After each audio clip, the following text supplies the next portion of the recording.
Hello everyone and welcome to my channel. In this video I want to discuss about film scores, particularly underrated film scores. I have always been a big fan of film music in general, and I listen to it quite often actually. Sometimes you watch a movie, even some bad movies, but the score is incredible, and then I always try to find it on YouTube or Spotify and sort of have it on my playlist and I can hear the whole thing.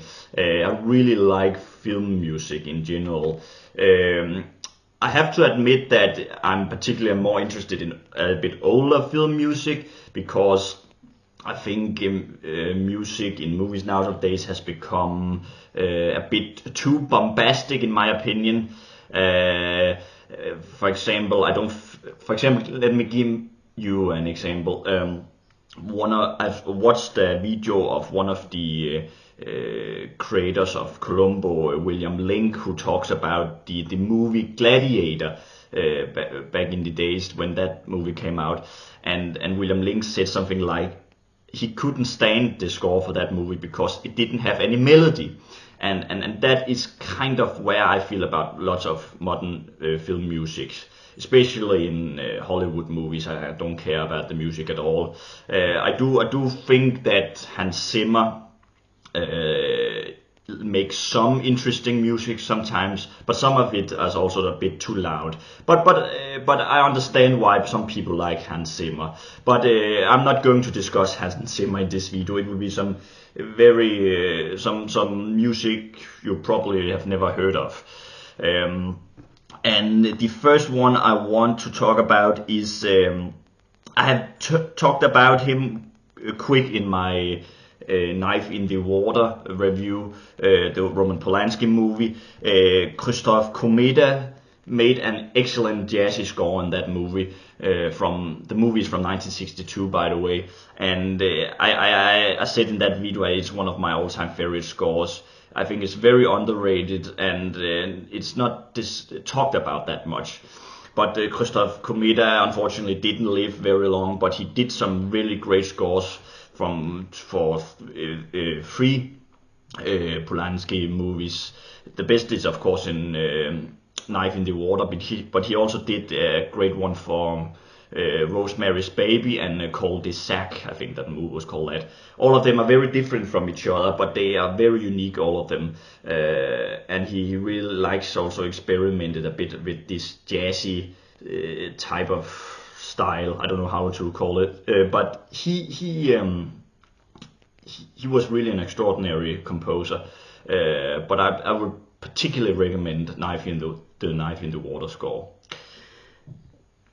Yeah, another one I want to discuss is from a cartoon movie from 1988, The Land Before Time.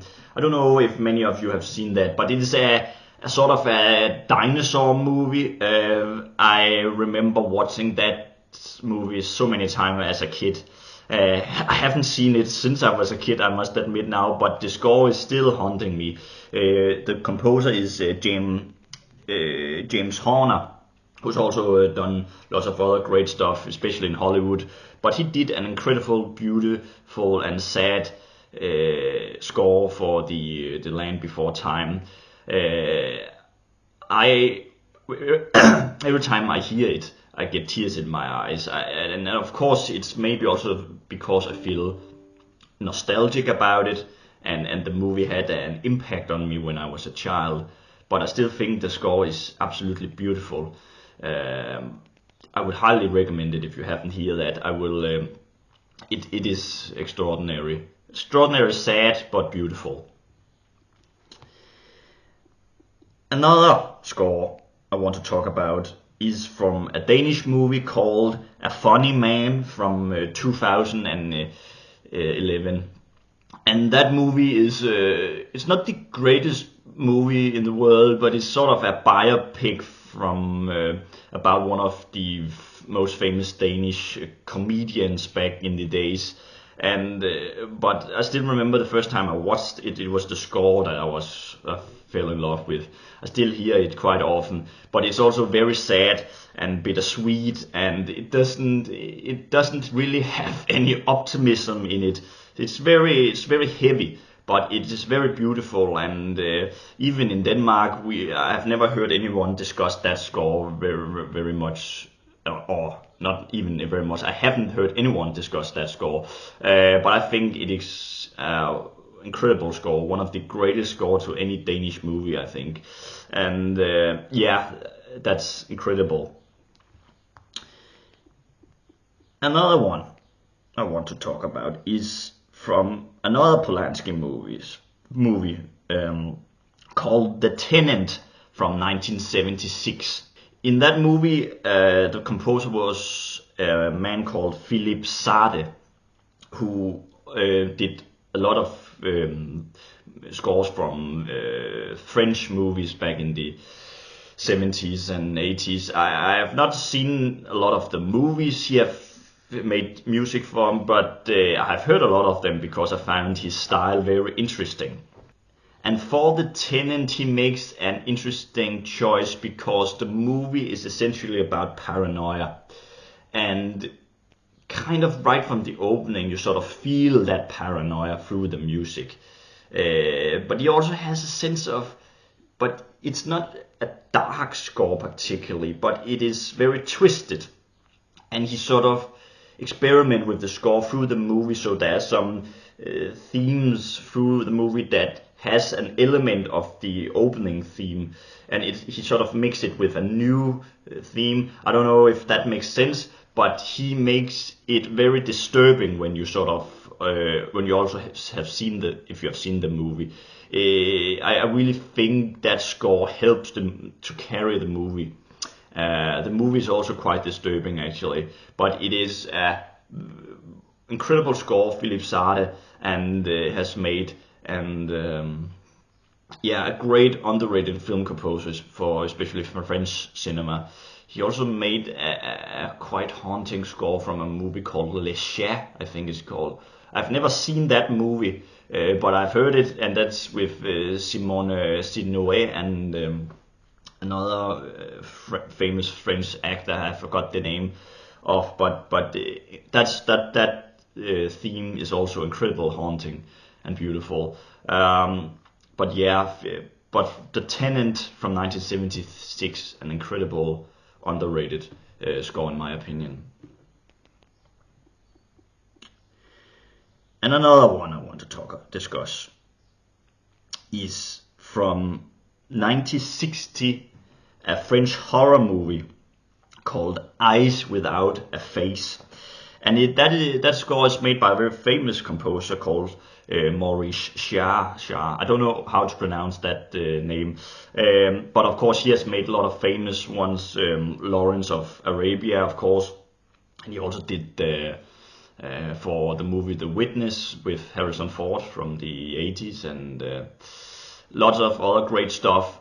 But the ones in Eyes Without a Face is, again, it's very from the opening. He again, a bit like The Tenant, he also experiments with his themes, and it has this kind of the score has these circus elements, but it's very disturbing. It's almost unbearable to hear, but it's so interesting in how he makes that music choice. I think I am absolutely fascinated by why he does it. It feels so off-putting in some ways, and yet it fits the movie. And he also, through the movie, he has a sort of a very sweet theme for the girl in the movie, and that is so different than the opening theme, which is kind of it's almost like a theme it feels like a theme for a child, but for a child who is unhappy, and again it suits the movie perfectly. It's really an unusual but quite interesting choice of music, I think, and I think again this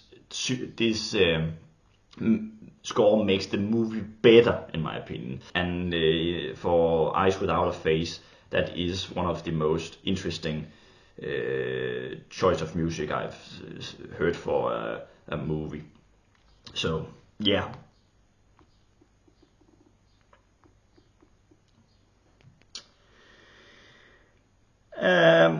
Another interesting choice of music is from a movie called Clued from 1971, and the composer is called Michael Small, who actually did, I think, a lot of sort of suspense thrillers from the 70s.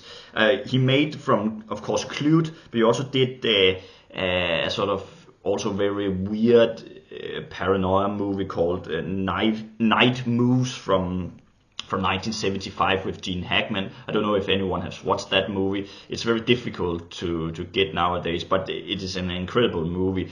But Michael Small, especially for Clued, he has this beautiful love theme that is through the movie. But he also makes, and very through the movie there's a part, and the specific theme I would talk about is called Goldfarb's Fantasy, and that is extraordinary. I think it's completely different than the love theme during the movie, but it works, and it's taking you into sort of I don't know, another dimension. It feels so weird when that part comes in the movie because it's so different, but it is incredible. And yeah, I think he did also like other thrillers from the 70s. I can't remember which I can't remember which movies, but I know he did more of those. And Clute especially, I think, is extraordinary. Yeah, and the last one I want to discuss is from Francis Ford Coppola's movie The Conversation from 1974.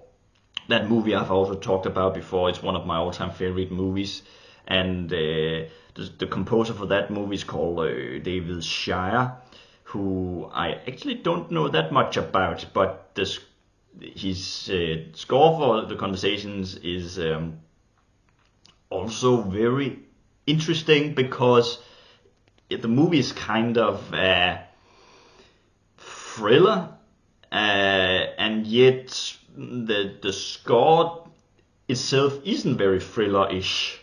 And I really like that. Like I've said before, these scores I talk about is very unusual, I think, especially when the scores almost doesn't fit the subjects in the movies itself, but still they work perfectly. And for The Conversation, there is this very, how should I say it, but it's very interesting. It's probably the most cliched thing I could say, interesting, because I've said that word many times in this video.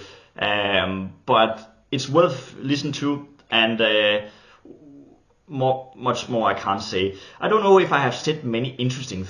Now I use the word again. I don't think I've said anything good or constructive in this video, because I'm mostly only saying these scores, and then I'm saying, well, I love it, or I think they are unusual or interesting.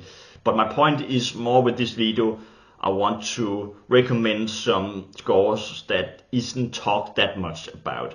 And I hope if someone is watching this, that you like them as well, or maybe some of them you know, and some of them you are probably first discovering now, and you understand why I love them.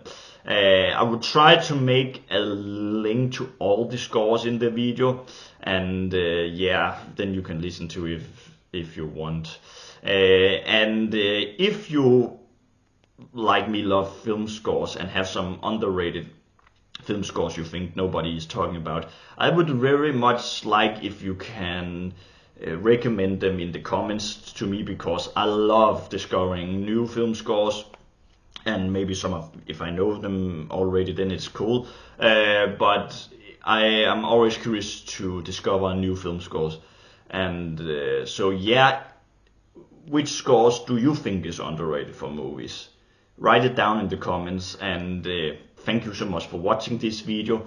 I'm not sure if this was a great video, but I hope still I have some good points. I hope you all will have a great day. Bye.